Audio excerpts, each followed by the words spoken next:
This is an insanely bright World War II style searchlight I built using an old welder, some D-cell batteries, and my backyard fire pit. I had a lot of fun using it, however that left me wanting to improve it even more. Turns out, a lot of you thought the same thing. So today I'm going to try out some of your good suggestions and bad ones to squeeze even more power out of this thing, to not only set my neighbours on fire if they leave their porch light on, but to also restore a traditional style searchlight to a World War II coastal defence site that hasn't seen one operate there in over 80 years. Also, thank you to our sponsor Ecoflow for supporting this video, and be sure to hang around because I've got something awesome to give away. So if you didn't catch my last video, this is basically a carbon arc lamp.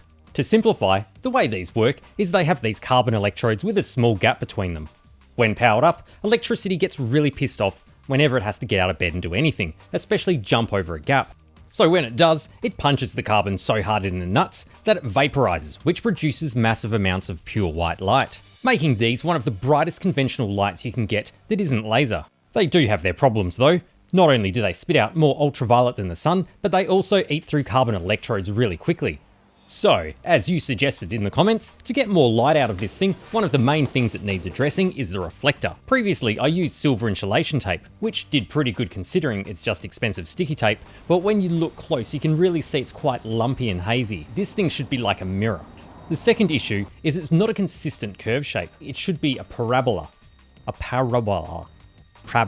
When I move this light, you can see when the center area is working, there's this distinct outer ring that's doing nothing. Ideally, I'd love to get a large parabolic mirror, but something the shape I want would probably have to be custom made, like for a giant ass observatory telescope, and would cost millions of thousands of dollars. So unfortunately, we'll have to stick with the fire pit dish, but only as our reflector's foundation. So as an alternative to make this more reflective, I reckon we could make a segmented mirror. This concept is similar to how the James Webb Space Light works, which is used to illuminate the moon at night and capture images of space mold. But rather than using one continuous piece of glass, you have a bunch of smaller mirrors which all work together in kind of an optical circle jerk. Now, we can't use regular bathroom mirrors. Regular glass mirrors are light stealing hose. This is because the light has to go through this thick piece of glass before it gets to the shiny good stuff, which steals some of the light. So ideally, we want to use a bunch of first surface mirrors. These are rare and expensive, but these have the silver side on top, so you don't lose any light. So to source a bunch of these, if you have a computer, it may have a series of these metal bricks inside like mine. I don't know what they do, but I have noticed if you just pull a few out, the computer still seems to work. So we'll grab one of those out, then carefully placing it on a table, you can then use a screwdriver to remove all the screws on top. It should then easily pop open, only after you remember to remove the screw that the government and corporations are trying to hide from you. Then once inside, you can see what we are after, the forbidden metal coaster set. Make sure you don't fingerprint them. You'll find these are trapped behind this record player arm. To remove this, you'll have to unscrew this magnet. These magnets are actually really powerful and useful. I use them to stick my shed wall to my screwdrivers. But once this is gone, and a few screws later, we can get what we're here for. These discs are an optically perfect first surface mirror. I think they're made from aluminium, but the mirror coating I'm guessing is shinium, because shiny. So putting these discs up against the dish, it's obviously way more reflective. However, the segments of the mirror need to be heaps smaller. So in thinking more about cutting these up, I can't think of any decent shapes that'll work without creating heaps of waste. And I have a feeling that the heat from cutting may ruin each reflective coating. Plus, I could only get about 6 out of the computer before it wouldn't turn on anymore, which isn't enough. Okay, I'm going to scrap that idea, so that was a bit of a wasted side quest. Now, I didn't want to ruin it, but as an alternative, I think I'm going to have to cut up the big first surface mirror that I used in my pressure cooker video, which I probably should have just done from the start. Eyeballing it, once cut up, I think it's going to be just big enough to give us the coverage we'll need to fill in our bowl reflector. I gave it a clean up and removed the glass from the frame. But then I had to get rid of all of the mysterious Panasonic TV sticky tape on the back. But there's also this metal strip running down the back. I tried blowing at it for a bit, but couldn't get it off, so I'm just going to have to leave it there. Alright, so we have to cut this into a bunch of small pieces. I really wanted to do hexagons, but considering I've never cut glass before, I think this might be a little bit ambitious for my current skill level. So I'm just going to do rectangles. I then watched a bunch of tutorials on YouTube to see how to cut glass. I couldn't find a decent glass cutter in my area that looked anything like the ones people would use in their videos. So rather than waiting for one to arrive in the mail, I had to get this cheap Bunnings thing. Most people rated it 4 grey stars out of 5, so it must be good. Plus it had a bunch of numbered wheels, which all appeared to be exactly the same. So I don't even have a piece of glass I can practice on. So I'm going to jump straight into the deep end and do my first cut through the middle to remove this aluminium strip. They reckon you should use a lubricant like oil or kerosene. I went with engine oil. Okay, the moment of truth. I jumped in and made a score line the length of the glass, which sounds like it's working. The tutorials reckon you then just put something behind the length of the cut and apply a little bit of pressure. Whoa. That scared me. And that actually worked. There was one dodgy bit where I didn't get the line straight, but that seems pretty good. Ironically, a sharpening stone made the edge less sharp. I then moved on to cutting down the other side of the metal strip. I scored my cut into the glass and then applied some even pressure on the cut line. Yeah, it didn't even attempt to follow the score line. I don't have any backup first surface mirror, so hopefully we can work around this. I did see some videos that reckoned tapping from underneath can help get the cut started. Nope, that didn't do shit. Using some clamps and wood, I thought I'd try flipping the glass over. Then with the score line facing down, I could add some nice even pressure for a clean cut.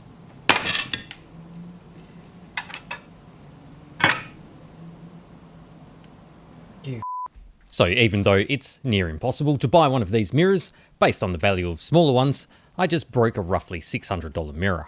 But maybe that was just an unlucky cut, so I pressed on cutting the glass into strips. And now it doesn't even sound like it's scoring the glass.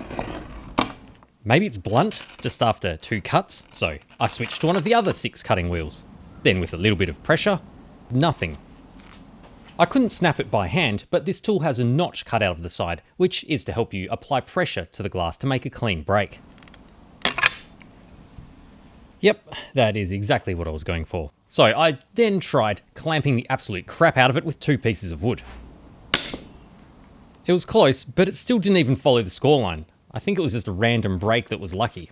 But we have a rough strip shape, so let's get our first rectangle. It didn't even follow the line.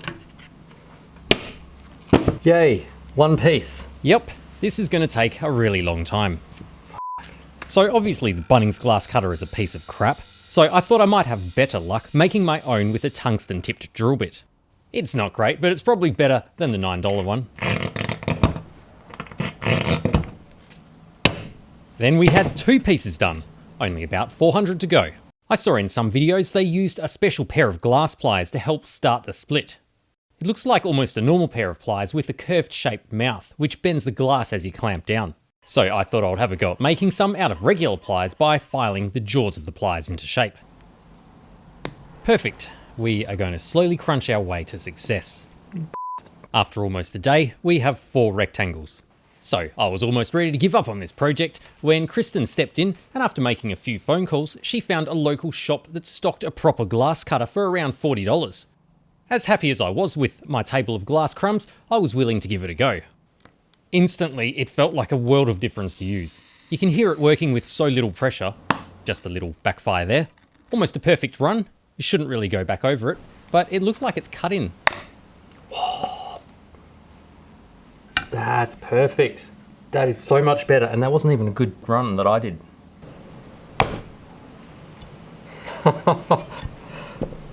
Yeah! Seriously, cut after cut with this was perfect. It's amazing what using the right tool can do. It surprises me every time. I managed to turn this broken ass shard into a work of art. Experimenting on some scrap, I was even able to cut a piece thin enough to complete some prison arts and crafts. Kristen joined in the fun and marked out all the usable segments we were able to get out of the remaining glass. To speed up the process, I thought I would revisit my DIY pliers for splitting. Perfect. You can actually see the crack run down the glass. Oh yeah. With the right tool, I finally had some decent flow going. I got so confident in my glass cutting ability, in the end I was even able to make this flawless drinking glass for the kids. With all the strips laid out on a gym mat, I found this was a pretty cool effect. This also starts to demonstrate how the segmented mirror pieces work together to form a lens. I could then do the final run of cutting the strips into rectangles. After several hundred cuts, my hand was starting to go, so I removed the cutting head and made up this hand grip using an angle grinder handle.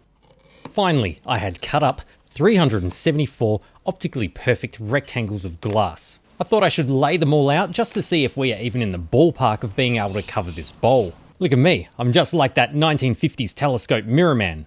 Except I'm a 2020s Verge-side rubbish collection version, who's using an old beach towel as a work surface. But coverage-wise, it looks like it will be perfect if we don't break any. For temporary storage, I've sorted them into a Dexter glass slide collection. The only difference is any blood in there is mine. We're now ready to attempt to glue them all on. So I've set the focus of the dish to its long distance focal point. And like last time, just to see what the reflection looks like, I've just put an LED globe in the middle and powered it up with 12 volts. I've temporarily glued a few mirrors in just to see how it might work, and then on the outer section, I've given it a bit more angle. As an example, previously, the outer edge was behaving a bit like this, but if the mirrors in that area have a bit more angle, it should behave a bit more like that, yet still allow us to focus the beam down if we need to use it to set someone on fire, rather than being like this, deselect. Switching the light on, straight away you can see that we now have the outside rim actually pulling its weight, rather than sitting on the sidelines having smoko. We can now start the long process of gluing each mirror on. I figured that hot glue was obviously the perfect choice for this job because carbon arc lamps get to temperatures as hot as the sun at about 5,500 degrees Celsius. And hot is surely compatible with hot. But for aligning them, it actually worked out really good. Because with a puddle of glue on the mirror, if you hit the back of the reflector with a blowtorch, you can actually make alignment adjustments for each one. To begin with, I filled in the middle section of the dish because these could just be glued on flat, and then I just went through line by line into the night, filling it all in. And just with a few rows complete, it was already starting to look really good. Now we're at the tricky part, the outer rim, where we'll need to bulk up the back with glue to put the mirror on an angle. I stole a little suction cup from my kids to help with the task, and then as I did each mirror, I would have to step back and see if it was reflecting the globe in the middle. By the time I got to the second and third row, I realised a piece of wire was the perfect thickness to help. The next day, I finally got the last one glued in. And there we go. Can you spot the real one? If you thought it was this one, you're exactly wrong. None are real. They're just pixels on your screen. If your screen was even on. But it's not, because this channel isn't even real, Michael. Every time you've visited here, you've just been staring at a blank screen. Sorry to all the Michaels out there, which statistically is the most likely viewer name based on my channel demographics. The last thing to do was to cut a bunch of tiny little pieces to fill in some of the gaps. I then double checked for loose glue by going over each mirror, board game style, if you rolled 374 on the dice. And there we have it. This may be one of the most beautiful things we've ever made on this channel, which is why you probably should subscribe if you haven't already. Michael. Then with the LED light switched onto full brightness, it's actually looking like it's working quite well. The outside part of the reflector is finally doing something. And because these front surface mirrors are so much more reflective, it already feels a lot brighter than the silver tape we were using before. But yeah, I kept getting shots of it because you can get some cool effects with the reflections. Which gets even crazier when you stick your hand or face in it, which was fun. Reminds me of those helping hands from the Labyrinth movie. But the other thing I realised is that even though all the mirrors are segments, when I'd get the focus of the camera right, the whole thing is actually working a little bit like a single lens you'd find in a telescope. It's not perfect, but I thought it was pretty interesting. I mean, come on, this is pretty good for a lens that's made out of a rusty barbecue fire pit. So after filming my last video building this arc lamp, which you should check out if you haven't seen it, but all my carbon rods have been reduced to little dog's lipsticks. So we'll need some more. It's the same process as last time, you just need to remove the bone out of a carbon zinc battery. Then we can get the fresh carbons installed and we can bring over the welder. I got the welding bits removed and attached their electricity hoses to my battery bits holding sticks. Then we just lift our arc lamp onto the welder. We can now fire it up at mid voltage just to get a preview. It ignited really easy, but I had it pointing directly at silver insulation on the wall, so it was hard to see what was going on. It was at this point I remembered how much heat goes to the top of the dish. But I can't believe the hot glue is just taking it. It shows just how much heat and light these first surface mirrors reflect. I mean, I really should be building space shuttles or something. People still buy them, don't they? It's daytime, but I thought I would give it a go pointing it into the backyard. Whoa, jeez. Yeah, I forgot to make sure there was a gap between the electrodes.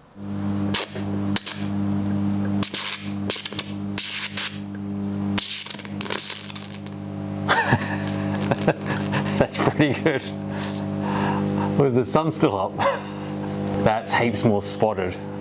Now I can finally grow tangelos in the night and finish the dead pixel hole on my camera. While waiting for nightfall to give it a test in the dark, I thought I'd revisit its death ray capabilities and try it on some cardboard. I got the focus as narrow as it would go, but because I optimized the mirrors for a distant beam, I couldn't get the beam focus tight enough, and ended up just stinking out the shed as I slow cooked the cardboard.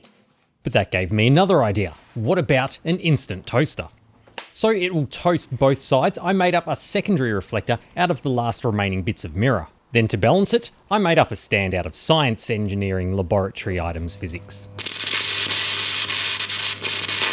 So I guess we've got the same issue as before, it's lacking that short focus. I reckon it toasts more evenly than our household toaster.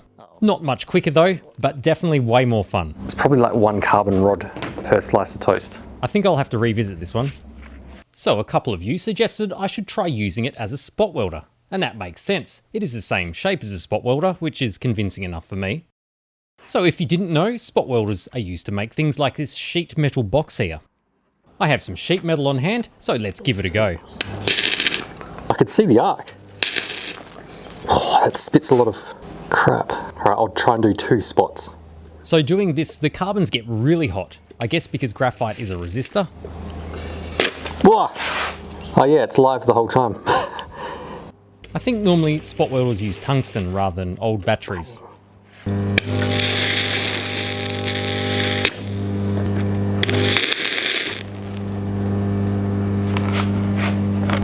It's making a lot of light and not much weld. That looks pretty good. Oh.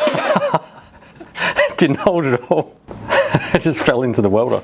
It turns out, trying to use a welder that has a reflector optimized for sending all of the heat and light straight back at you isn't the best idea.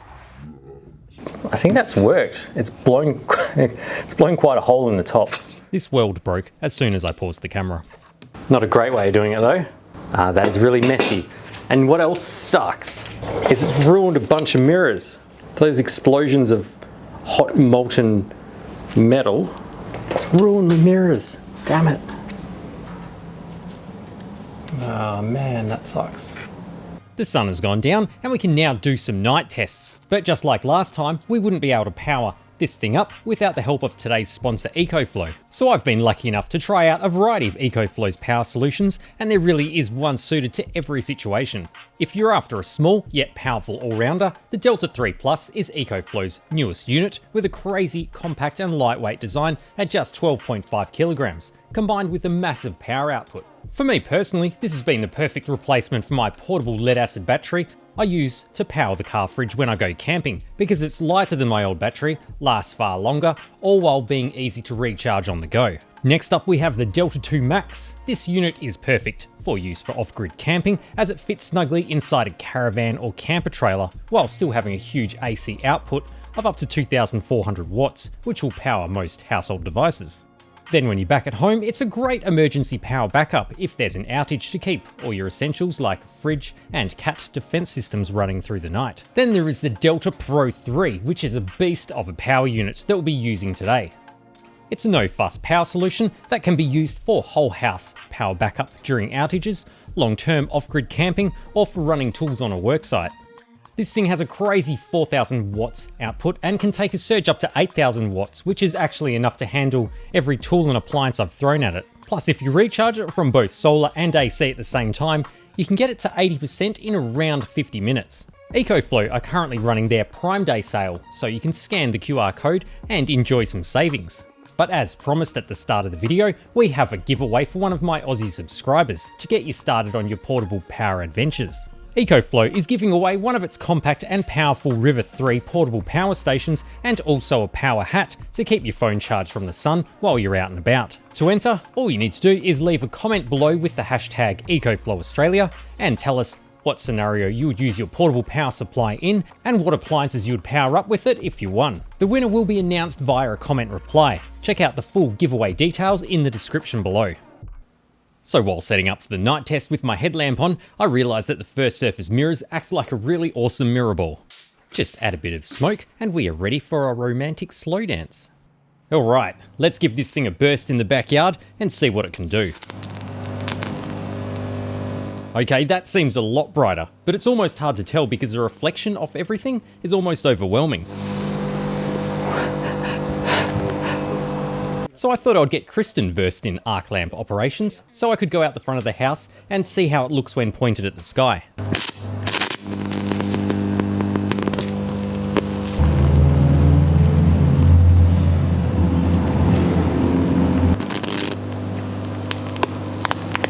I didn't have the best camera with me, but you can definitely see it. I love that it's illuminating the clouds too, and these weren't exactly low clouds. It's lighting the clouds up. It's super fun. It really was fun to use, so I thought I would show the kids.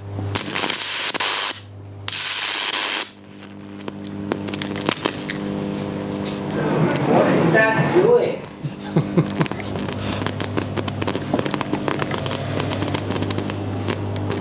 I messed around with the focus a bit, but it's hard to tell exactly where the perfect setting is.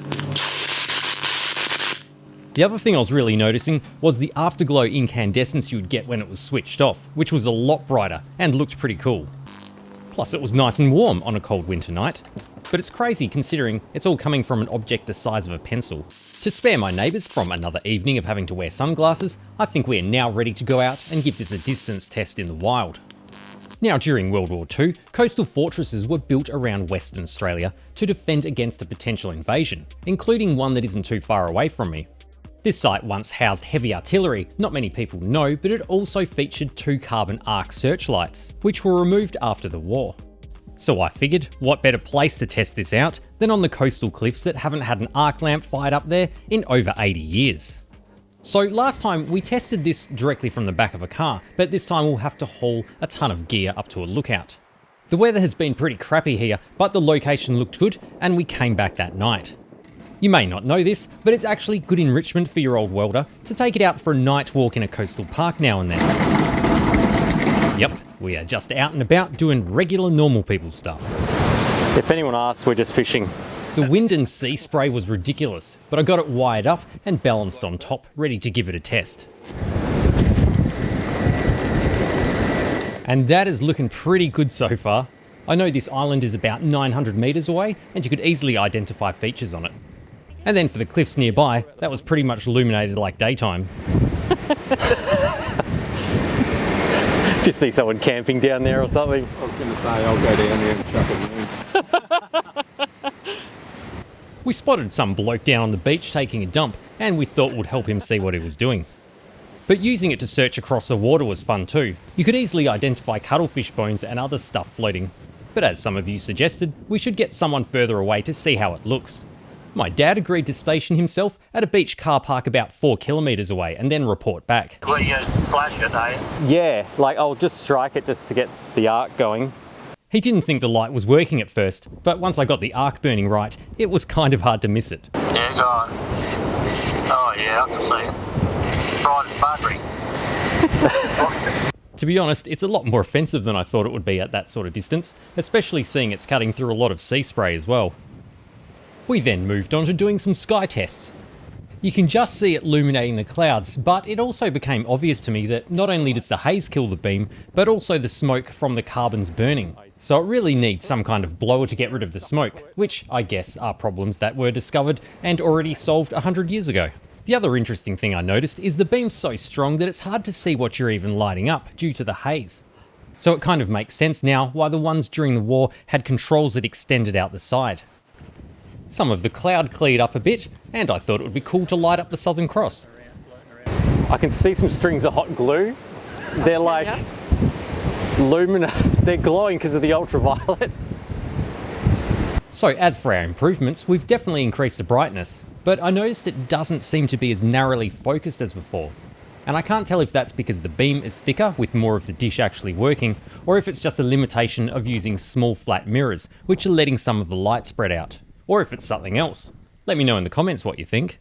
But the outside edge of the dish is definitely working now, which is good. It was getting really cold and windy, so we decided to pack up, which was probably good timing because as we were driving out, the police came driving in the other way. But in looking at my dad's footage, that's probably understandable. Residents were probably trying to work out if a transformer was exploding or a German U-boat had finally arrived. Or it could be because there's an active military base right next to where we're testing. But overall, this thing was fun to use, and it was pretty cool to be able to use a bit of World War II style technology in a place that hadn't seen it in over 80 years. And this concludes your glass cutting tutorial. If you enjoyed this video, perhaps consider subscribing to help this channel out, and I'll catch you all next time. Yeah, could you see it? Yeah, oh yeah, bright as buggery. Cool. It wasn't just a bright light, it was like a raise. Oh yeah, boy. Light up the naval base, see what they do. Oh, she's out. That must be. I love that you get bonus time.